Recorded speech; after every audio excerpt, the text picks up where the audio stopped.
જય સદગુરુદેવ. માનવ મહિમા ભાગ 237. હે માનવ, આ અવતારી દેહધારીના 3 લોક છે. આમ દેહધારીના ધર્મ પ્રમાણે આ સંસાર ચાલે છે, પણ ખરેખર તો આ દેહધારી અવતારીથી મુક્ત થવા મનુષ્ય દેહ મળ્યો છે. તો જુઓ, મંદિર મસ્જિદ કોના? દેહધારીના કે નહીં? તો જુઓ, આ મંદિર ને ઓલા મંદિર, અને આ મસ્જિદ ને ઓલી મસ્જિદ. તો શું કામ? સુખી થવા માટે કે નહીં?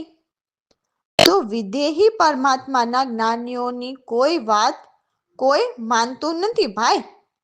આ સુખી થવાના નુસ્ખા દેહધારીના તને જન્મ મરણમાં રોકવાના છે. બાકી પરમાત્માના જ્ઞાનીઓ કહે છે કે તનધારી સબ દુખિયા. પણ હે માનવ, આ દેહધારીના ધર્મો તો તારે જો જન્મ મરણમાંથી છૂટવું હોય તો છોડવો જ પડશે, કારણ કે પરમાત્મા તો વિદેહી છે ને. તો વિદેહીના ઘરનો આત્મા છે. ભલે દેહધારીમાં લોભ લાલચ મૂકી હોય, પણ લોભ કરો તો એવો કરો કે આજે અવિનાશી ધનની કમાણી વધારે કરવી છે. લાલચ કરો તો એવી કરો કે આજે સદગુરુ ચરણે જાવું છે. ભલે 2 શબ્દો પણ પ્રભુના જાણવા મળશે. પણ હે માનવ, તમારે જન્મ મરણમાંથી મુક્ત થવું હોય તો અવતારી દેહધારીની વાત આ 3 લોકમાંથી મુક્ત થવા કોઈ કામની બનતી નથી. તો જુઓ, આ જગતનો જીવ તમને નજરે જોવા મળશે, ઠીક છે, પણ જે જીવને જન્મ મરણમાંથી મુક્ત થવું હોય તો વિદેહી ઘરનો આત્મા, તો પહેલા તે વિદેહીને તો જવો પડશે ને.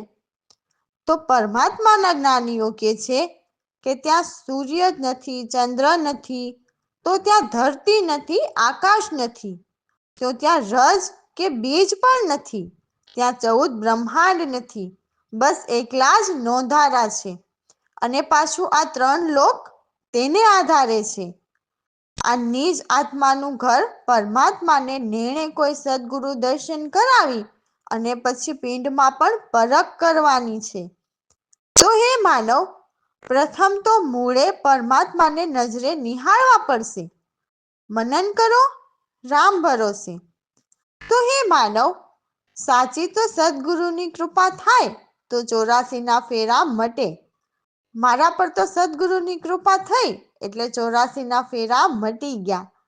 જે સારધાર જે કહો તે સદગુરુ ચરણમાં જ છે.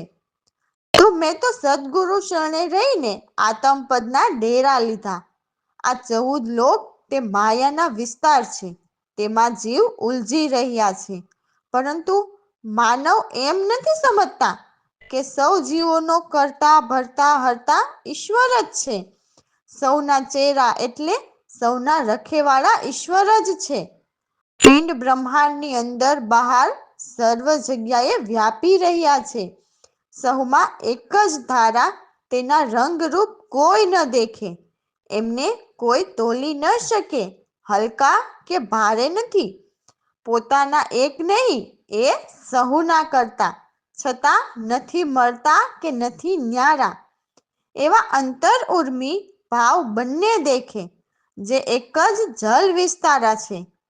એવા અમારા સદગુરુ ગુરુ સર્વના દ્રષ્ટા, સર્વના સાક્ષી, એવા ચેતનરૂપ પ્યારા છે. તો એમના શિષ્ય સદગુરુ પ્રતાપે પૂર્ણપદ પામ્યા અને દેખ્યા બ્રહ્મ દીદાર. જય સદગુરુદેવ.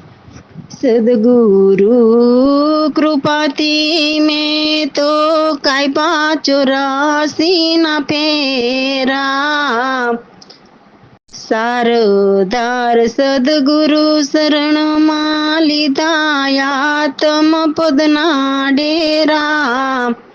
સદગુરુ કૃપાથી મેં તો કાપ્યા 84ના ફેરા. 14 લોક માયા વિસ્તાર, જેમાં જીવ ઉલઝેલા. કરતા ભરતા હરતા ઈશ્વરજી સૌના ચેરા. સદગુરુ કૃપાથી મેં તો કાપ્યા 84 ફેરા. પિંડ બ્રહ્માંડની અંદર બાર વ્યાપી રહ્યા સહુ તારા. રંગ રૂપ એના નહીં દેખે નહીં અલકા નહીં બારા. સદગુરુ કૃપાથી મેં તો કાપ્યા 84 ફેરા. પોતાના એક નહીં સહુના, નહીં મળ્યા નહીં ન્યારા. ઉર્મી અંતર ભાવ બેઉ દેખે એક જ જલ વિસ્તારા. સદગુરુ કૃપાથી મેં તો કાપ્યા 84 ફેરા. પ્રવીણ રામ ગુરુ દ્રષ્ટા સાક્ષી ચેતન રૂપ પ્યારા. દાસ લાલ પૂર્ણ પદ પાયમાં દેખા બ્રહ્મ દીદારા. સદગુરુ કૃપાથી મેં તો કાપ્યા 84 ફેરા. રામ ભરોસે. તો અમારા સદગુરુની વાણીમાં સુરતા ભજનની વાત કરી છે કે સૌથી પહેલા ભજન કરવા માટે આસન ધારીને અડગ બેસો, પછી મન પવનને વશ કરો. તો મન પવનને વશ કેવી રીતે કરવા? તો મૂળ નાભી કમળદળથી સુરતાને ઉઠાવીને ષટચક્રમાં ધરીએ, એટલે ત્રિપુટીની વાત છે. પછી કીધું કે નાભી કમળમાં ધરણી ધમકે, એટલે નાભીએથી સુરતા ઉઠે છે અને આગળ હૃદય કમળમાં જઈને રીઝે છે. પછી કહે છે કે કંઠ કમળદળ 16 સજાણો, એટલે કંઠે 5મું ચક્ર આવે છે અને એમને 16 પાંખડીઓ અને 16 અક્ષર હોય છે, જેનો રંગ ચંદ્રમા જેવો હોય છે. અને તેના દેવતા જીવ આત્મા અને તેને જપવાની સંખ્યા 1000 છે, એટલે 16 સજાણો કે છે. તો ત્યાં ભમર ગુફામાં રસ વહે છે, તે પીવાની વાત કરી છે. તો ત્યાં તટ ત્રિપુટીમાં નાવન કરવા માટે ઉલટા કંબલ રાખીને અમૃત રસ ઝીલવો. તો સુરતા કંબલ પર સદગુરુનો વાસ છે. તો ત્યાં સાંભળ સત શબ્દ પ્રતિ, એટલે સદગુરુના આપેલા શબ્દ સંભાળ. તો ત્યાં ચેતનની બ્રહ્મ જ્યોતિ ચમકી. તો હે જીવ, તું એ જુગો જુગ જાણ.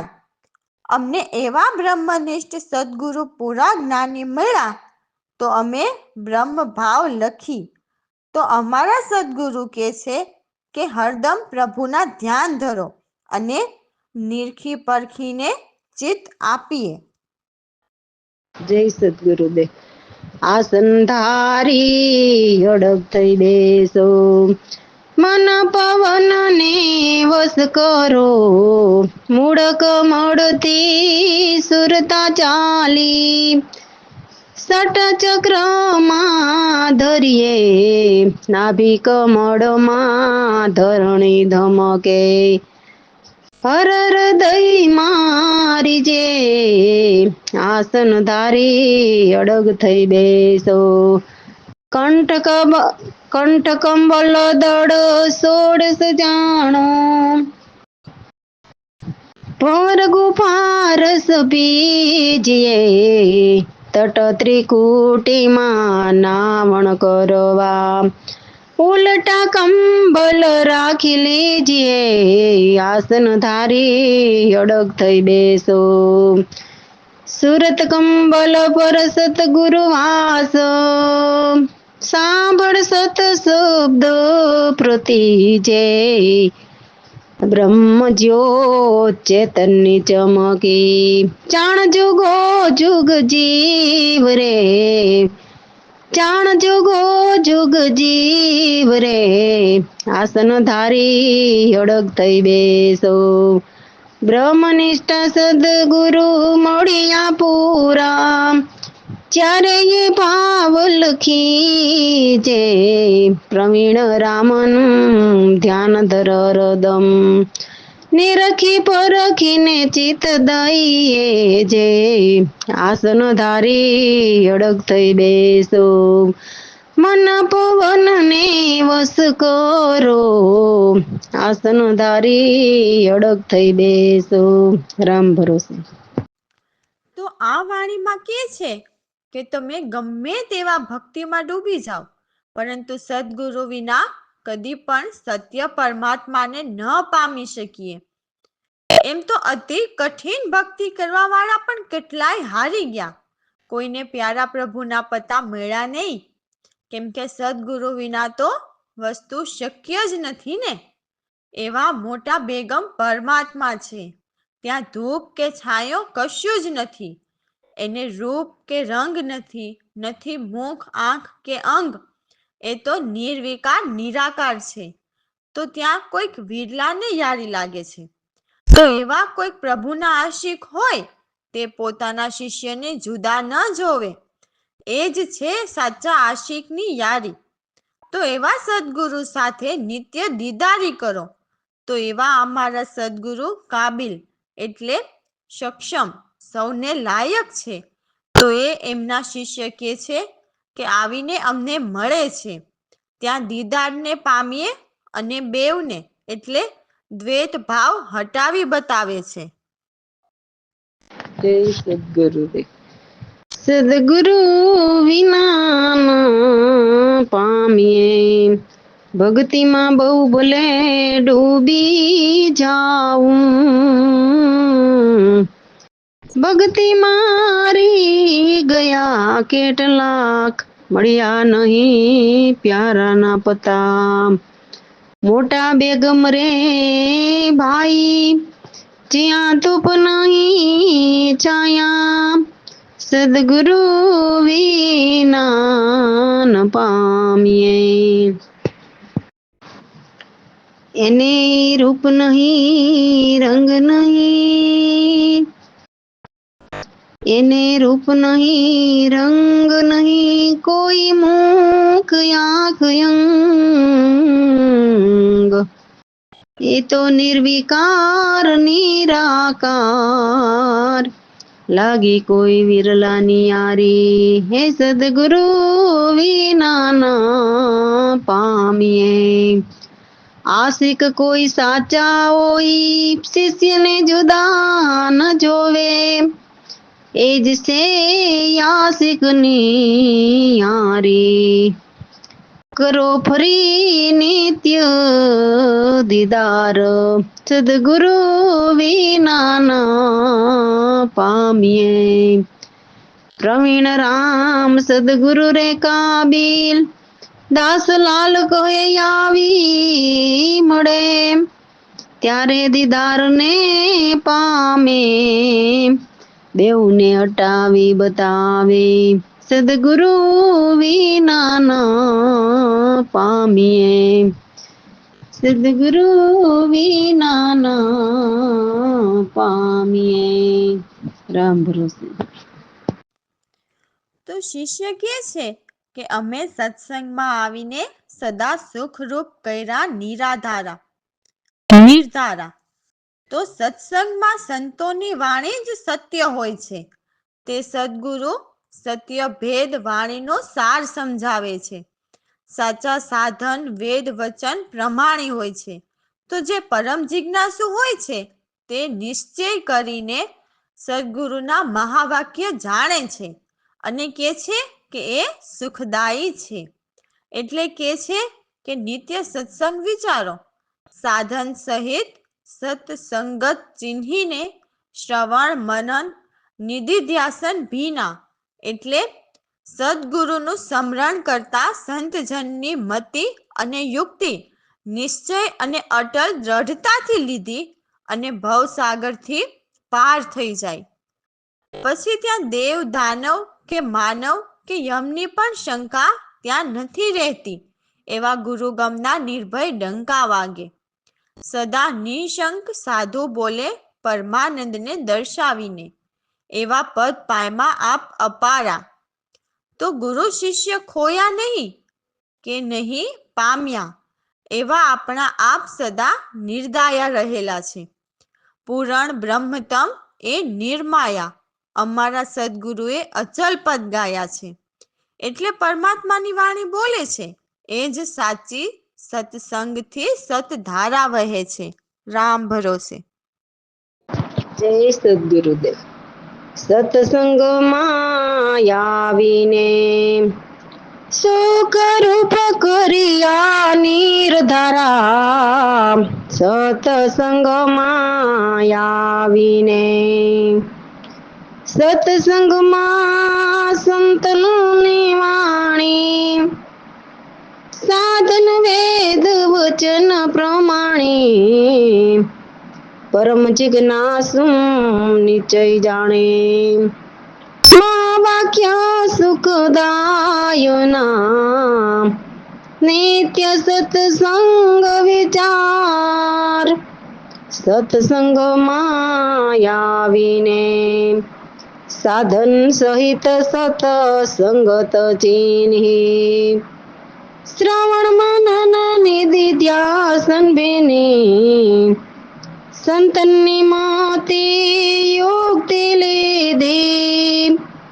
નિશ્ચય અટ દ્રઢતાથી ભવસાગરથી હો પાર, ભવસાગરથી હો પાર, સત્સંગમાં આવીને દેવ દાનવ યમના નહીં શંકા, નિર્ભય ગુરુ ગમના વાગે ડંકા, સદાની શંકા સાધુ બોલે પરમાનંદ દર્શાવીને, પદ પાયમાં આપ્યો મારા, સત્સંગમાં આવીને ગુરુ શિષ્ય ખોયા નહીં પાયમાં, આપણા આપ સદા નિર્દાયા, પુરાણ બ્રહ્મતમ એ નિર્માયા, પ્રવીણ રામ અચલ પદ ગાયા, સત્સંગથી સતધારા, સત્સંગમાં આવીને રામ ભરોસે.